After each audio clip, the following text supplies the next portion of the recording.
Sir Sarath గారు చెప్పచ్చా, మాట్లాడచ్చా? చెప్పండి. Sir, ఇప్పుడు మేము చిన్నప్పుడు డాక్టర్ వానమామలయ్య వరదాచార్యులు అనేవారు ఒక గొప్ప తెలుగు కవి. ఆయన మా తెలుగు పండిట్ సార్. మాకు ఆయన చాలా నీతి పద్యాలు చెప్పేవాడు. ఒక పద్యం నాకు ఎప్పుడు హత్తుకుపోయింది ఏంటంటే, నేను ఎప్పుడు ఆలోచిస్తా ఉంటానట, అంటే ఉచ్చమైన స్థానాల్లో ఉండి నీచంగా ప్రవర్తించే వాళ్ళ గురించి ఆ సుమతి పథకం ఏం చెప్తుందంటే, ఎంత చదువు చదివి ఎన్ని విన్నను గాని హీనుడవ గుణంబు మానలేడు, బొగ్గు పాల కడుగ పోవునా మలినంబు విశ్వదాభిరామ వినురవేమ అని. అంటే ఈ వాళ్ళ అతను వెలమ టాపిక్ గురించి మాట్లాడకపోవడం గాని, జాతిపిత గురించి మాట్లాడకపోవడం గాని, ఇది రాజకీయపు ఎత్తుగడ. కరీంనగర్ అనేది వెల్మ కమ్యూనిటీకి, వెల్మ సామాజిక వర్గానికి కొంత కంచుకోట లాంటి ప్రదేశం అనమాట. సో మీరు రేవంత్ రెడ్డి మారినాడు అని మీరు గనక భావిస్తే అది మీ ఇష్టం, మీ విజ్ఞతకే దాన్ని వదిలేడుతున్నా కానీ ఇది కుక్కతో ఒక వంకెర.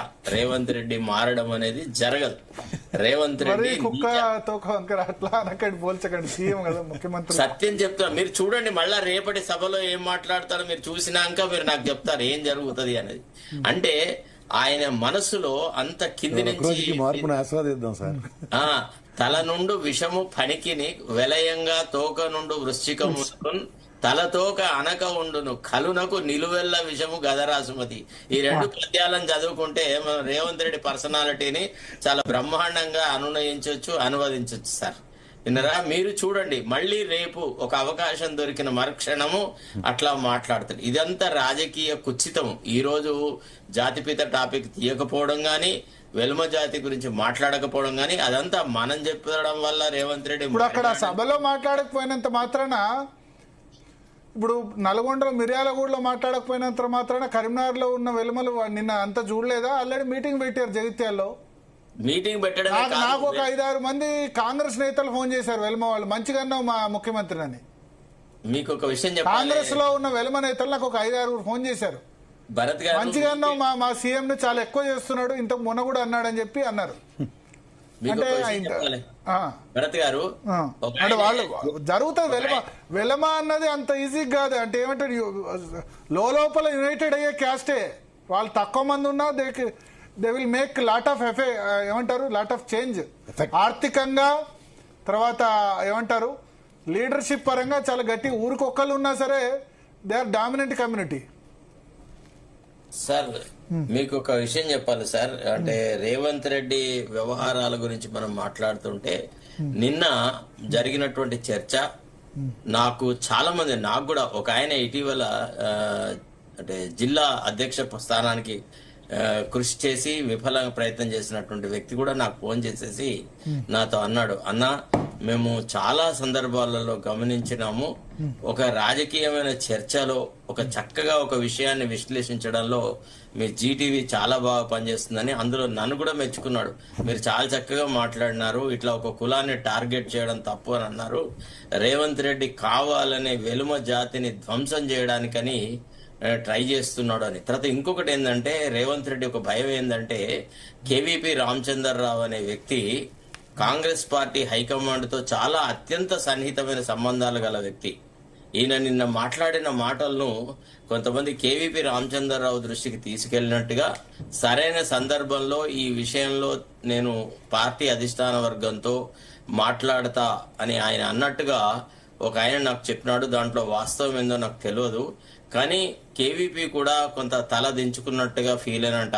అరే, ఇతను ముఖ్యమంత్రి కావాలా అని, ఇతను ముఖ్యమంత్రి అయితే చాలా చురుగ్గా పనిచేస్తాడు అన్నటువంటి భావనతో నేను కూడా ఇతనికి మద్దతు ఇచ్చిన. ఇతను కమ్యూనిటీలో ఉన్న వాళ్ళందరి మీద ఎందుకింత నీచాతి నీచంగా మాట్లాడుతున్నాడు అనేటువంటి మాట మాట్లాడినట్టుగా ఈ రోజు ఒక మిత్రుడు నాకు ఫోన్ చేసి చెప్పినాడు. దాని వాస్తవం నేను చెప్పలేను, ఎందుకంటే నిజంగా వాళ్ళ మధ్య చర్చ జరిగిందా, కేవీపీ రామచంద్రరావు గారు పార్టీ అధిష్టాన వర్గంతో మాట్లాడతాడా లేడా నాకు తెలియదు. కానీ రేవంత్ రెడ్డి ఎంతైతే గంభీరంగా, ఎంత గొప్పగా మాట్లాడాలంత ప్రయత్నం చేస్తాడో అంత పిరికివాడు. పూర్తిగా పిరికి రాజకీయ నేత ఎవరన్నా ఉంటే అది రేవంత్ రెడ్డి. మాటలలో మాత్రమే ఆయన గంభీర్యం ఉంటది, ఆయన ధైర్య సాహసాలు ఉంటాయి తప్ప నడవడికలో రవ్వంత కూడా రుజుమార్గం ఉండదు, నీతిబద్ధత ఉండదు, ఏ సిద్ధాంతానికి కట్టుబడ్డ వ్యక్తి కూడా కాదు. ఎందుకంటే పొలిటికల్ గా క్యారెక్టర్ అనేది ఎప్పుడు బిల్డప్ అవుతుందంటే when you follow A particular ideology from the beginning నుంచి ఒక మధ్య స్థాయికి వచ్చే వరకనే ఎవరో కొందరు పార్టీ మారిస్తే వైబీ చవాన్ లాంటి వాళ్ళు మార్చినారు, బాబు జగజీవన్ రామ్ మార్చినారు అంటే 70-75% వాళ్ళ రాజకీయ జీవితాల్లో ఒక పార్టీలో ఉండి ఒక పార్టీకి అంకిత భావంతో పనిచేసి చిట్ట చివరి దేశాలలో కూడా పార్టీ సర్వనాశనం అవుతుంది అని అన్నప్పుడు పార్టీ మార్చినాడు. ఎమర్జెన్సీని నిరసిస్తూ బాబు జగజీవన్ రామ్ గారు పార్టీ మార్చినాడు. ఈయనట్ల కాదు కదా, రాజకీయాల్లో మొదలెట్టినప్పటి నుంచి ఊసరవెల్లులు కూడా అవమానపడేంతగా రాజకీయ ధోరణులను మారుస్తూ వచ్చినాడు. ఫస్ట్ స్టార్టెడ్ విత్ ఏబీవీపీ, ఆ తర్వాత కొంత బీజేపీ వైపు పోవాలా వద్దా అని ఆయన బ్రదర్స్, ఆయన ఇతర సిబ్లింగ్స్ అంతా బీజేపీలోనే ఉంటారు. ఆయనకు పూర్తిగా బీజేపీ నాయకులతో సన్నిహిత సంబంధాలు ఉంటాయి. సరే, ఏదో రకంగా తెలుగుదేశం పార్టీలో చేరినాడు. బికాస్ తెలుగుదేశం పార్టీలో వెంకయ్య నాయుడు ఇంపాక్ట్ ఉండేది. వెంకయ్య నాయుడుతో క్లోజ్ సంబంధాలు, కమ్మ చౌదరీస్ యొక్క సాటిస్ఫాక్షన్ కోసం చెప్పి ఆ రకమైన వ్యవహారం చేసినాడు.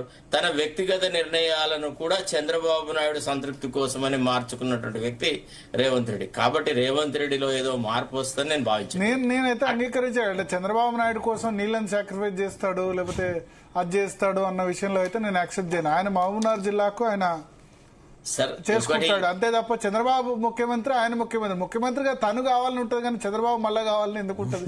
చంద్రబాబు 75 years, ఈయనకి ఇంకా 56 సంవత్సరాలు, ఇంక 20 సంవత్సరాలు అది ఉంది. ఆ పర్సెప్షన్ ఏదైతే ఆర్గ్యుమెంట్ టీఆర్ఎస్ ఏదైతే చేస్తుందో దాంతో అయితే నేను యాక్సెప్ట్.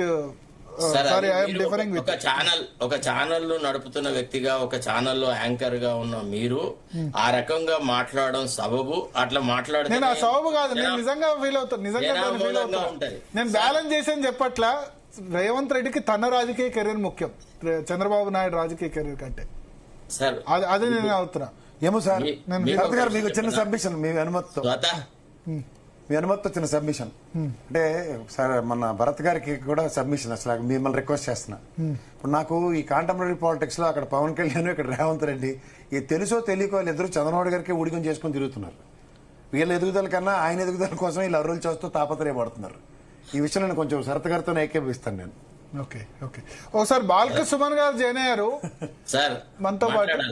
శరత్ గారు ఒక్క నిమిషం. బాల్క మీరు నన్ను ఎప్పుడు ఆపమంటే నేను అప్పుడు ఆపేస్తా సార్. నేను క్రమశిక్షణను భంగం చేయను. బాల్క సుమన్ గారు మున్సిపల్ ఎన్నికల ప్రచారం